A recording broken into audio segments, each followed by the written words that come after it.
ትናንት ማታ በሐዋሳ ከተማ የሚሰራውን የኮሪደር ልማት ለማየት እድል አግኝተን ነበር። ሐዋሳ አፈጣጠሯ በጣም ውብ ነው። ሰዎቹ ውበትን መስራት፣ ውበትን መልሶ መጠበቅ የሚችሉ ናቸው።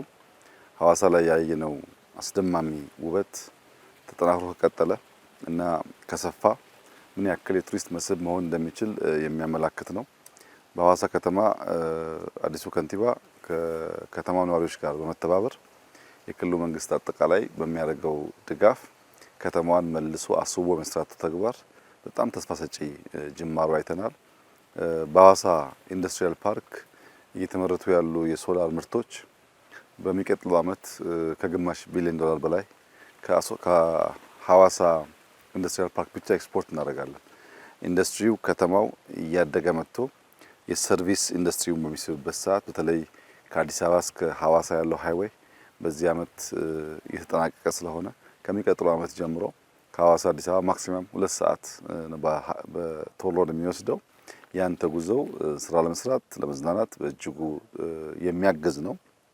ከከተማውና ከኢንዱስትሪ ሲወጣ ደግሞ ይሄ ብላቴ አካባቢ ነው። እንደምታውቁት የዛሬ 2 ዓመት በ3 ዓመት ገደማ መተን ነበር። ብላቴ በረሃ ነው። ምንም አይነት ምርት የሚሰጥ አካባቢ አልነበረም። አሁን ግን እንደምታዩት ብርቱካኑ፣ ሎሚው፣ ሙዙ፣ ሸንኮራ አገዳ፣ ፓፓያ፣ አቮካዶ በጣም ብዙ ፍሩቶች ይመረቱበታል። በመቶ ሄክታሮች በኢሪጌሽን እየታረሰ ነው ያለው። ለገበያ የሚውሉ በጣም ከፍተኛ የሆነ ምርት እየወጣ ነው ያለው። መጥቼ ነበር ከጥቂት ጊዜ በፊት። እንደዚህ አይነት ቦታ አልነበረም። አሁን ሙሉ በሙሉ ጫካ መስሏል። የሙዙ ጣዕም፣ የአቮካዶ ጣዕም እና ሳይዝ፣ የወተርሚላኑ ሳይዝ ሲታይ ይህ በረሃ የሰው ልጅ በርትቶ ከሰራ ምን ሊያመጣ እንደሚችል ያመላክታል። ከሲዳማ ክልል ፕሬዝዳንት ጋር ስንነጋገር በዚህ ዓመት ወደ 15 ሚሊዮን ዶሮ ሲዳማ ብቻ እያመረተ ነው ያለው። የዛሬ 3 ዓመት ስንመጣ 3 ሚሊዮን ገደማ 4 ሚሊዮን ገደማ የነበረው በብዙ እጥፍ አድጓል። ስለዚህ ሌማት እየተስፋፋ ነው ያለው። ፍሩት በከፍተኛ ደረጃ እያደገ ነው ያለው። ከተማ እየተለወጠ ነው ያለው።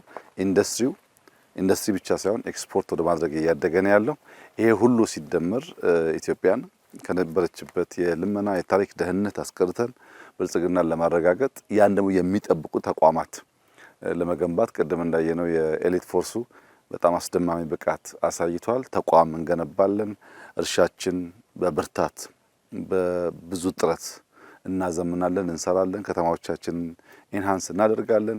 ኢንዱስትሪዎቻችን ለዓላማቸው የሚበቁና ኤክስፖርት አድርገው ገቢ የሚያመጡ እናደርጋቸዋለን።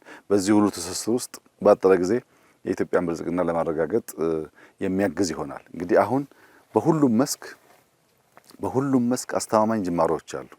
ይሄ እርሻ እንደምታዩት ጥቂት ዓመት የጀመርነው በጣም ተስፋ ሰጪ ነው፣ ግን መስፋት አለበት። ድፍን ደቡብን ማጥለቅለቅ አለብን። በዚህ መንገድ ያ ስራ ይፈልጋል።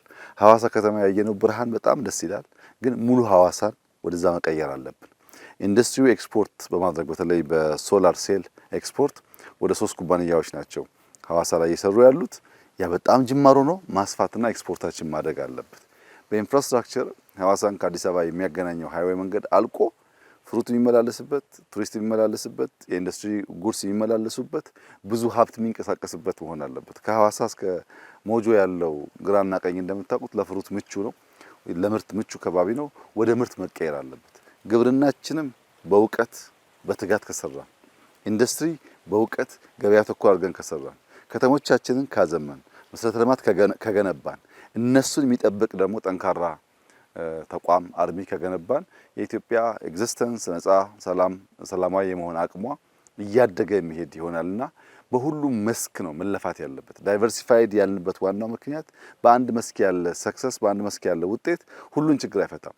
በግብርናውም፣ በኢንዱስትሪውም፣ በከተማውም፣ በሌማቱም፣ በገጠር ኮሪደሩም የጀመርናቸው ስራዎችን ሲሰናሰሩ ሲተሳሰሩ የምናስባት ኢትዮጵያ ለመስጠት በእጅጉ የሚያግዝ ነው።